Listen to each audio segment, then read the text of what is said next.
오늘 우리에게 주시는 하나님의 말씀은 마태복음 2장 1절부터 12절까지 말씀입니다. 신약성경 1쪽에 있습니다.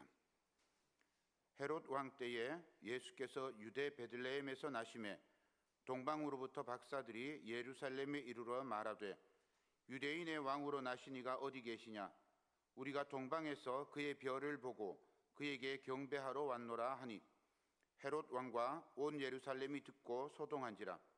왕이 모든 대제사장과 백성의 서기관들을 모아 그리스도가 어디서 나겠느냐 물으니 이르되 유대 베들레헴이오니 이는 선지자로 이렇게 기록된 바 또 유대 땅 베들레헴아 너는 유대 고을 중에서 가장 작지 아니하도다. 내게서 한 다스리는 자가 나와서 내 백성 이스라엘의 목자가 되리라 하였음이니이다. 이에 헤롯이 가만히 박사들을 불러 별이 나타난 때를 자세히 묻고 베들레헴으로 보내며 이르되 가서 아기에 대하여 자세히 알아보고 찾거든 내게 고하여 나도 가서 그에게 경배하게 하라. 박사들이 왕의 말을 듣고 갈새 동방에서 보던 그 별이 문득 앞서 인도하여 가다가 아기 있는 곳 위에 머물러 서 있는지라. 그들이 별을 보고 매우 크게 기뻐하더라. 집에 들어가 아기와 그의 어머니 마리아가 함께 있는 것을 보고 엎드려 아기께 경배하고 보배압을 열어 황금과 유향과 몰약을 예물로 드리니라. 그들은 꿈에 헤롯에게로 돌아가지 말라 지시하심을 받아 다른 길로 고국에 돌아가니라. 아멘. 주님께 예배하는 이 시간에 우리 하나님께 온전히 집중하고 하나님의 은혜를 깨닫는 소중한 시간 되시기를 소망합니다. 우리 교회는 대림절을 시작하면서 성찬 장식을 했습니다. 이 상인들은 11월 중순이 되면 빠른 데는 11월 초에도 하더라고요. 근데 빼빼로데이가 걸리니까 이 사람들이 빼빼로데이가 지나면서 성탄 장식을 막 합니다. 다른 거 없어요. 그냥 화려한 불빛. 중요한 건 이 화려한 불빛을 온 천지에다가 퍼뜨려 놓는 거죠. 우리는 이제 그 마음으로 성탄의 이 마음을 갖게 됩니다. 한동안은 저작권 문제 때문에 캐롤을 못 틀었어요. 캐롤 틀면 저작권 문제가 걸려요. 그런데 이제 유튜브가 활성화되고 대중화되면서 유튜브에서 트는 건 또 문제가 없나 봐요. 그래서 유튜브로 열심히 또 틀고 있는 것 같습니다. 오늘 말씀을 준비하면서 이 크리스마스의 뜻이 무엇일까 다시 한번 생각해 보았습니다. 우리는 자주 크리스마스 얘기를 합니다. 메리 크리스마스 이렇게 얘기를 하고, 그죠? 크리스마스가 되면 계속해서 크리스마스 이야기를 합니다. 크리스마스는 무슨 날일까요? 중고등부는 알까요? 우리 어르신들은 아시나요? 찬양대는 어떻게 아시겠어요? 예수님이 태어나신 날 맞죠? 예수님이 태어나신 날은 성탄절이잖아요. 그죠? 그런데 우리는 크리스마스라고 불러요. 성탄절과 크리스마스는 같은 날인데 다른 뜻을 가지고 있습니다. 크리스마스의 앞에 크리스는 그리스도라는 말이에요. 크리스는 그리스도라고 하는 말이고요. 마스는 예배라고 하는 말이에요.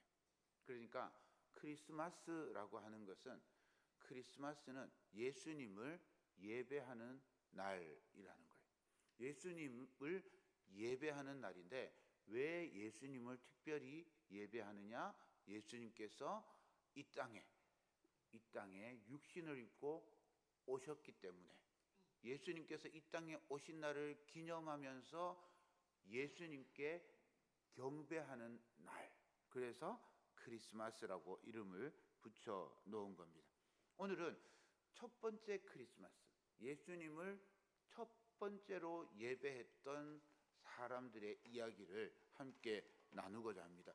예수님이 태어났기 때문에 크리스마스가 아니라 예수님이 태어나심을 경배하고 축하하고 핸드폰 소리로도 축하하고 벨 소리로도 축하하고 우리 입술로도 축하하고 열심히 축하를 하니, 그러니 크리스마스인 겁니다. 오늘은 동방박사들이 예수님을 어떻게 경배했는지 한번 말씀을 따라가면서 은혜를 나누고자 합니다. 동방박사들이 예루살렘에 와서 잠자는 헤롯의 코털을 뽑으면서 2장이 시작이 됩니다. 마태복음 2장 2절에 동방박사들이 이렇게 묻습니다. 유대인의 왕으로 나신 이가 어디 계시냐? 우리가 동방에서 그의 별을 보고 그에게 경배하러 왔노라 하니. 동방박사들이 별의 인도를 받고 아기 예수님을 만나 아기 예수님께 경배합니다. 11절로 넘어가면 집에 들어가 아기와 그의 어머니 마리아가 함께 있는 것을 보고 엎드려 아기께 경배하고 보배압을 열어 황금과 유향과 몰약을 예물로 드리니라. 이것이 첫 번째 크리스마스입니다.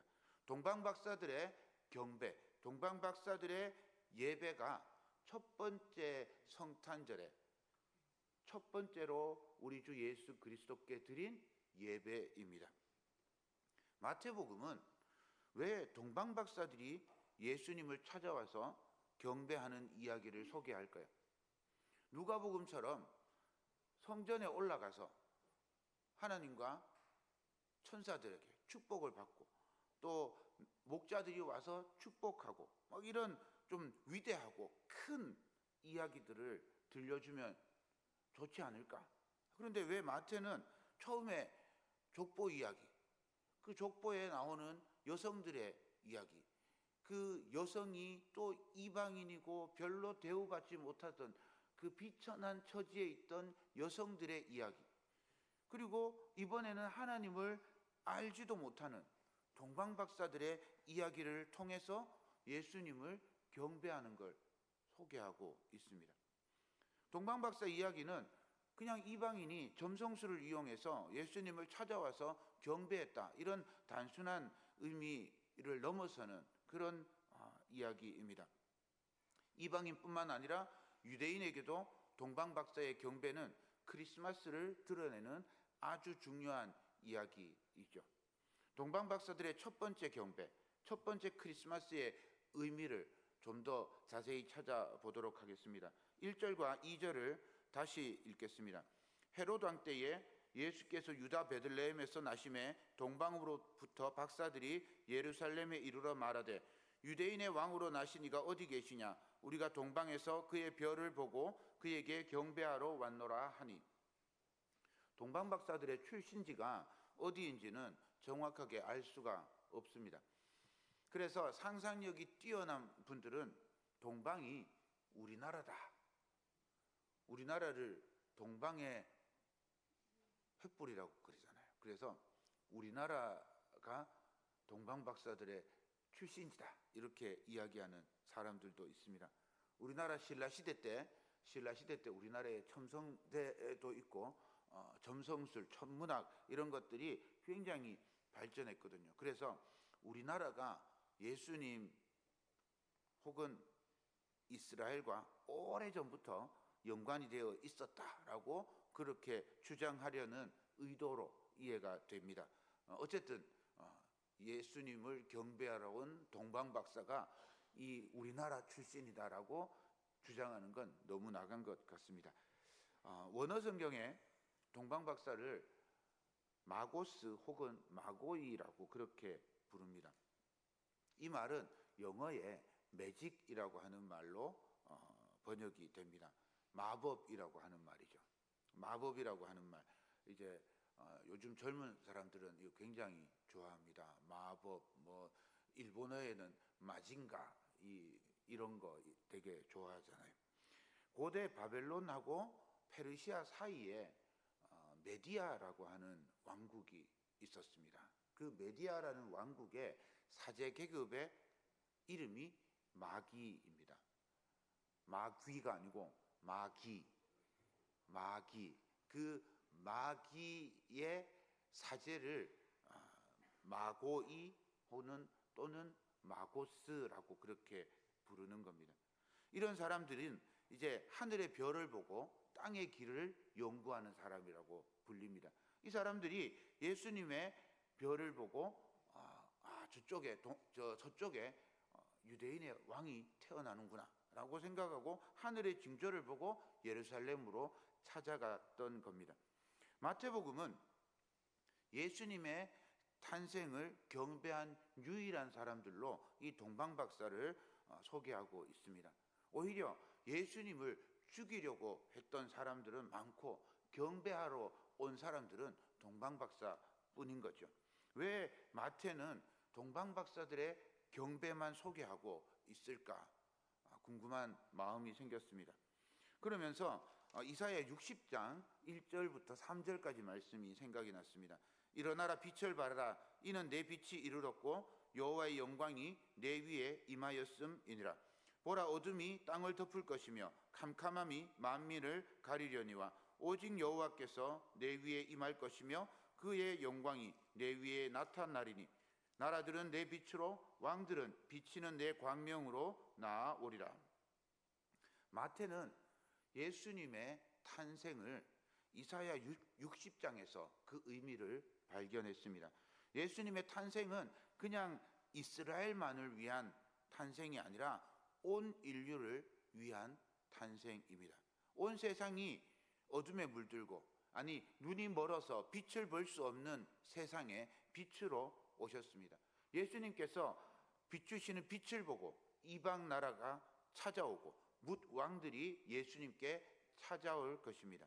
이들이 찾아올 때 황금과 유향과 각종 제물을 가지고 와서 여호와를 찬양하고 경배한답니다. 이게 이사야 60장에 나오는 이야기입니다.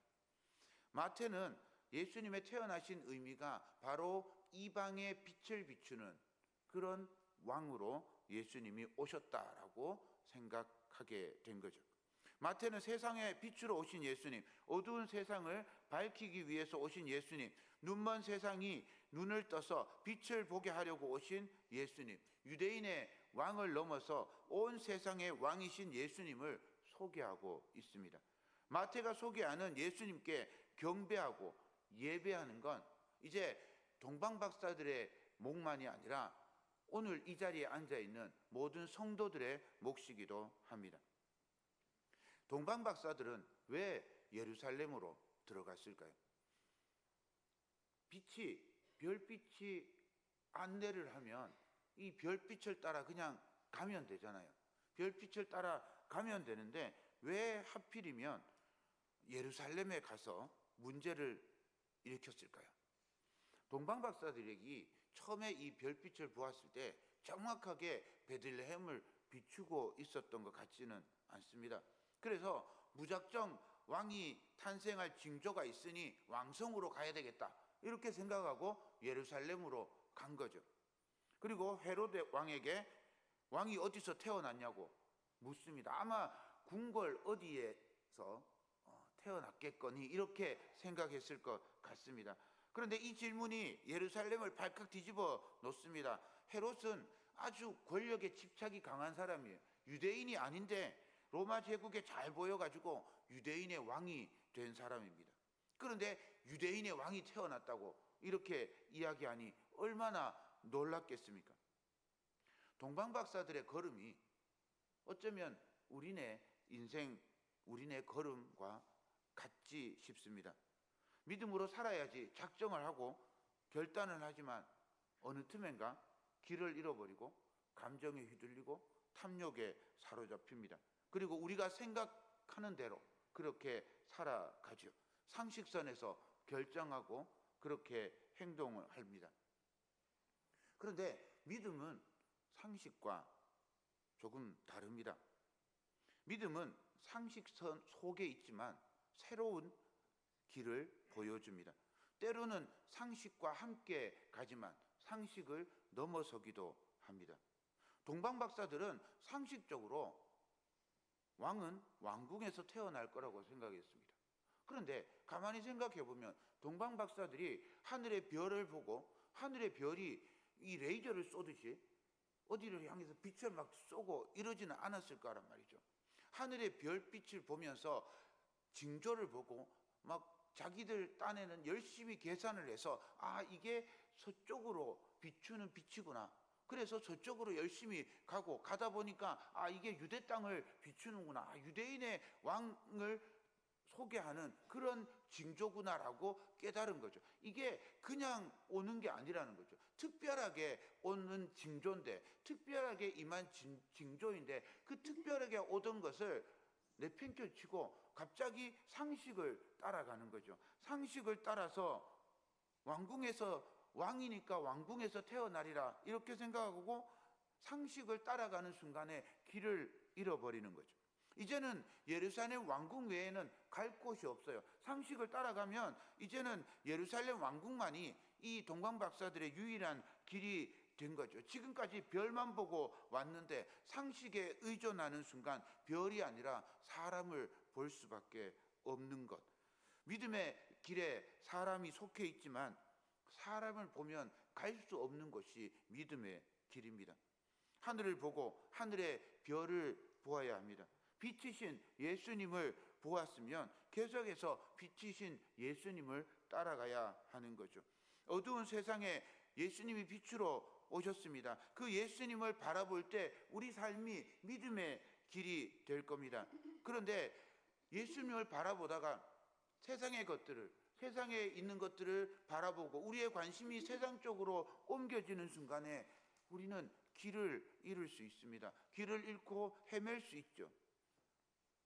그렇지만 우리에게는 여전히 소망이 있습니다. 9절과 10절입니다. 박사들이 왕의 말을 듣고 갈새 동방에서 보던 그 별이 문득 앞서 인도하여 가다가 악이 있는 곳 위에 머물러 서 있는지라. 그들이 별을 보고 매우 크게 기뻐하더라. 박사들이 왕의 말을 듣고 이제 예루살렘에서 나갔는데 문득 별이 다시 나타났습니다. 현대인의 성경에서 보면 아예 정확하게 그 별이 다시 나타났다 소개를 하고 있습니다. 사라졌던 별이 다시 나타나서 동방박사들의 길을 인도합니다. 예수 그리스도를 예비하는 이들에게 별은 언제든지 다시 나타날 것입니다. 때로는 우리 삶에 먹장구름이 빽빽하게 덮인 듯한 그런 상황이 있을 수 있습니다. 캄캄한 밤이 될 때도 있습니다. 그래서 하늘을 바라보지 못하고 눈앞에 있는 것, 세상적인 것들, 상식적인 것들을 의존하려고 우리의 눈이 그렇게 움직여 갈 수가 있습니다. 우리 눈이 어두워져서 보이지 않을 때도 있습니다. 그러나 다시 하늘을 보면 거기 우리를 인도하는 별이 지금도 빛나고 있습니다. 그 별을 따라 살아가는 우리 삶이 되기를 소망합니다. 반대로 헤롯과 대제사장들과 서기관들을 생각해 보십시오. 동방박사들이 유대인의 왕으로 나신 이가 어디 계시냐 물을 때 소동을 합니다. 청천벽력 같은 소리잖아요. 그래서 급하게 성경을 찾아봅니다. 그리스도가 어디서 태어날 거냐? 성경을 막 찾아보니까 미가서 5장 2절에 그리스도가 어디서 태어나는지 예언해 놓고 있는 거예요. 그리스도는 기름 부음을 받은 자라는 히브리말 메시아의 헬라식 표현입니다. 그러니 다른 말로 하면 메시아가 어디에서 태어나느냐라고 하는 말이죠. 메시아는 하나님께서 지명하시고 기름 부어서 왕으로 세운 사람입니다. 다윗 왕조가 무너진 후에 유대인들의 마음에는 이 메시아를 기다리는 그런 마음이 점점 강하여졌어요. 그래서 메시아 대망이라고 그렇게 부릅니다. 이사야 11장 1절의 말씀처럼 이새의 줄기에서 한 싹이 나며 그 뿌리에서 한 가지가 나서 결실할 것이요. 다윗의 잘린 그루터기에서 다시 싹이 나고 나무가 자라나고 그렇게 그 나무가 거대하게 이제 성장할 거다라고 하는 마음, 그것을 기다리는 마음이 이스라엘 사람들에게는 누구나 다 있었어요. 이스라엘 백성들에게 유대인의 왕이라 하면 다윗의 후손으로 다윗 왕국을 재건할 메시아인 거죠. 이 예언이 미가서 5장 2절에 나옵니다. 베들레헴 에브라다야, 너는 유다 족속 중에 작을지라도 이스라엘을 다스릴 자가 내게로 나올 것이라. 그의 근본은 상고의 영원에 있느니라. 헤롯은 이 말을 동방 박사들에게 가르쳐 줍니다. 그리고 정말 자기가 경배하고 싶으면 자기가 가든지 신하를 보내든지 공개적으로 이 일들을 진행을 하면 돼요. 그런데 헤롯은 아주 정치적으로 노회한 그런 정치인입니다. 인간왕의 전형적인 그런 모습을 보여주는 거죠. 공개적으로 박사들을 부르지 않습니다. 백성들이 다윗의 후손이 태어났다, 다윗 왕의 후예가 태어났다, 이제 다윗 왕국을 재건할 왕이 태어났다, 이런 소리를 들으면 백성들이 동요하고 막 움직일 수가 있잖아요. 그런데 그 태어난 아기를 공개적으로 만약에 죽인다 그러면 비난을 어떻게 감내할 겁니까? 그러니 조용히 불러서 별이 나타난 때를 묻고 베들레헴에서 왕이 태어날 거니 가서 샅샅이 찾아보고 그리고 돌아와서 나한테 이야기해달라. 그러면 내가 가서 경배하겠다라고 이야기하면서 동방 박사들을 보냅니다. 헤롯은요, 대제사장과 서기관들은요, 알아도 믿지 못하는 인생입니다. 하나님의 말씀을 너무 잘 알아요. 메시아가 어디서 태어나느냐? 예루살렘이 아니다. 대번 알잖아요. 저 베들레헴, 저 작은 시골 마을에서 태어날 거다. 다 알고 있습니다. 하나님의 말씀을 알아도 믿지 못하면 그건 그냥 종이고 그건 그냥 글자일 뿐입니다. 거기에는 생명도 능력도 없습니다. 말씀이 능력이 될 때는 우리의 믿음이 함께할 때입니다. 말씀을 알아도 믿지 못하는 그들에게는 눈먼 자와 다름이 없는 것입니다. 이제 헤롯이 동방 박사들에게 이제 이렇게 말하면서 동방 박사들을 보냅니다. 8절입니다. 베들레헴으로 보내며 이르되 가서 아기에 대하여 자세히 알아보고 찾거든 내게 고하여 나도 가서 그에게 경배하게 하라. 아기를 가서 샅샅이 찾아보고 찾으면 나한테 꼭 이야기해달라. 내가 가서 경배할 거다. 경배할 거면 아예 공개적으로 드러내면 되잖아요. 그런데 굳이 비밀스럽게 보내면서 내가 또 공개적으로 가서 경배할 거라는 것. 음모와 공포가 아주 진득하게 묻어나는 그런 말이죠. 비밀스럽게 가만히 불러놓고는 자기도 가서 경배하겠다니. 왕이 움직이면 온 천하가 다 아는데 왕이 그렇게 움직이면서 무슨 비밀스럽게 이야기를 하는 거죠. 이 음험한 기운이 마침내 헤롯이 군대를 강제로 동원해서 베들레헴의 2세 미만의 영아들을 다 학살하는 그런 잔악무도한 짓을 저지릅니다. 우리 인생에 보면 순진한 믿음이 종종 정치에 이용당하는 그런 경우들을 많이 봅니다. 순진한 신앙인들을 정치에 끌어들여서 이용하는 악한 사람들이 있어요. 동방 박사들은 왕의 말이 진짜인 줄 알고 그냥 철석같이 믿고 가지요. 얼마나 순진한 믿음입니까? 그렇게 믿고 나갑니다. 그런데 왕의 말과 전혀 상관없이 그들에게 다시 별이 나타난 것. 굳이 왕에게 물을 필요도 없어요. 예루살렘으로 갈 필요도 없어요. 어차피 별을 보고 온 인생이잖아요. 별이 서면 서고 별이 가면 가야 되는 인생이었어요. 별이 인도하는 대로 따라가야 하는 사람들이 동방 박사였는데 길을 잃고 헤롯에게 들어가서 이용만 당한 거죠. 그리고는 다시 별을 찾고 별을 만나서 별이 이끄는 대로 그렇게 갑니다. 동방 박사들이 본 별이 무슨 별이냐 묻는 사람들이 있습니다. 어떤 별인든 무슨 상관이 있을까요? 중요한 건 빛이 인도했다는 사실입니다. 어두운 세상에 빛으로 오신 예수께서 다른 어떤 것도 아닌 작은 빛이 인도했다는 사실이 우리 마음을 따뜻하게 합니다.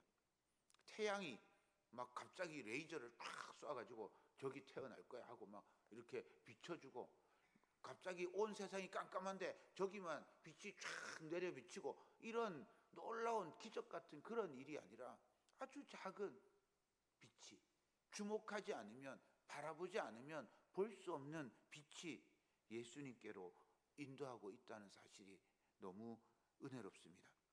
빛은 우리에게 생명을 줍니다. 빛의 힘을 받아서 모든 생명이 살아갑니다. 하나님이 이 빛과 같습니다. 그래서 사도 바울도 사도행전 17장 28절에 이렇게 소개하고 있습니다. 우리가 하나님을 힘입어 살며 기동하며 존재하느니라. 우리는 하나님께서 오는 빛을 통해서 존재합니다. 하나님께서 보내주시는 그 은총의 빛 안에서 우리는 살아가고 움직이고 존재하고 있습니다. 그 빛이 예수 그리스도께로 우리를 인도해 주십니다. 세상은 점점 어둠의 소식만 퍼져갑니다. 폭력과 불의와 음란과 중독과 권력 남용과 고난과 슬픔, 흑암에 앉은 백성에게 예수 그리스도의 오심은 빛과 같습니다. 예수 그리스도의 빛은 아기의 모습으로 우리에게 나타납니다. 이사야 9장 6절 7절 말씀입니다. 이는 한 아기가 우리에게 낳고 한 아들을 우리에게 주신 바 되었는데 그의 어깨에는 정사를 메었고 그의 이름은 기묘자라 모사라 전능하신 하나님이라 영존하시는 아버지라 평강의 왕이라 할 것임이라. 그 정사와 평강의 더함이 무궁하며 또 다윗의 왕좌와 그의 나라에 군림하여 그 나라를 굳게 세우고 지금 이후로 영원히 정의와 공의로 그것을 보존하실 것이라. 만군의 여호와의 열심히 이를 이루시리라. 마태는 예수님을 마가나 요한처럼 위대하고 놀랍게 시작하지 않습니다. 연한 싹처럼 여리디 여린 아기로 우리에게 오셨습니다. 하나님께서 우리에게 보내주셨습니다. 그분은 실상 기묘자이고 모사이고 전능하신 하나님이시고 영존하시는 아버지 평강의 왕이십니다. 가장 약한 구유에 누워 계신 아기 예수님이 사실은 하나님 자신이셨습니다. 예수 그리스도가 전능하신 하나님이시니 그분 앞에 엎드려 경배해야 합니다. 온전히 섬겨야 합니다. 예수 그리스도가 기묘자라고 모사라고 평강의 왕이라고 그렇게 가르쳐주고 있습니다. 예수님이 기묘자입니다. 놀랍고 아름다운 분이라는 말입니다. 우리의 어두운 눈을 밝혀 진리를 보게 하시는 분입니다. 십자가를 친히 지시고 고난과 모욕 속에서도 우리를 기꺼이 사랑하시는 아름다운 사랑의 하나님이십니다. 예수님은 우리를 구원하시고 우리의 어두운 눈을 밝혀주시기 위해 이 땅에 오신 하나님의 빛이십니다. 그래서 기묘자입니다. 예수님은 모사입니다. 모사를 성경에서 다른 성경에서는 상담자 혹은 조언자라고 그렇게 표현합니다. 예수님이 우리의 조언자, 상담자가 되실 수 있는 건 우리와 같은 인간이 되셨기 때문입니다. 우리와 비교할 수 없는 영광의 보좌에 앉아 계시던 예수님이 인간의 몸이 되시고 인간의 모든 상황들을 경험하시고 인간이 경험할 모든 고난과 아픔과 슬픔과 죽음까지도 친히 체험하신 분이기 때문에 우리의 모든 상황의 조언자로 상담자로 우리를 이해하시고 받아주시고 우리와 함께 하시는 분입니다. 그래서 우리는 예수님께 경배하고 예배해야 합니다. 동방 박사들은 어떻게 예수님을 경배했을까요? 10절과 11절입니다. 그들이 별을 보고 매우 크게 기뻐하더라. 집에 들어가 아기와 그의 어머니 마리아가 함께 있는 것을 보고 엎드려 아기께 경배하고 보배압을 열어 황금과 유향과 몰약을 예물로 드리니라. 예수님 앞에 나아갑니다. 별을 보고 기뻐하며 예수님의 집으로 들어갔습니다. 우리가 예수님께 나올 때 쉽게 나오지 않습니다. 멀리 돌고 돌아 나오기도 하고요. 위기를 넘어 나오기도 합니다. 그러나 예수님께 나올 수 있으니 기뻐하고 감격하는 예배를 주님께 올려드릴 수 있습니다. 동방박사들은 그 먼 길, 그 위험한 길을 넘어서 기쁘고 감사하게 집으로 들어갔습니다. 어쩌면 우리 삶의 도살인 그 위기와 위험보다 더 기쁘고 감사하게 예수님을 예배하기 위한 건 줄도 모르겠습니다. 우리 삶을 돌아보면서 우리에게 베푸신 하나님의 빛을 기억하며 기쁘게 예배하는 성도 되시기를 소망합니다. 엎드려 경배했습니다. 박사들이, 현자들이, 어떤 성경에서는 왕이라고, 이 사람들이 예수님께 절하고 경배하면서 우리가 박사지만, 우리가 현자지만, 우리가 왕이지만 영원한 왕이신, 영원한 하나님이신 우리 주 예수님께 경배합니다. 동방박사들이 예수님께 엎드려 경배합니다. 누가복음에서는 낮고 낮은 그 목자들이 경배하죠. 예배는 자신의 지위와 상황을 모두 내려놓고 오직 주 예수 그리스도께 엎드리는 겁니다. 그 엎드림 앞에 하나님의 놀라운 은총의 빛이 임하는 줄 믿습니다. 연약함에 고개 숙일 수 있는 마음이 참 아름답고 빛난 세상을 만들어 갈 줄로 믿습니다. 예물을 드렸습니다. 박사들은 황금과 유향과 몰약을 예물로 드립니다.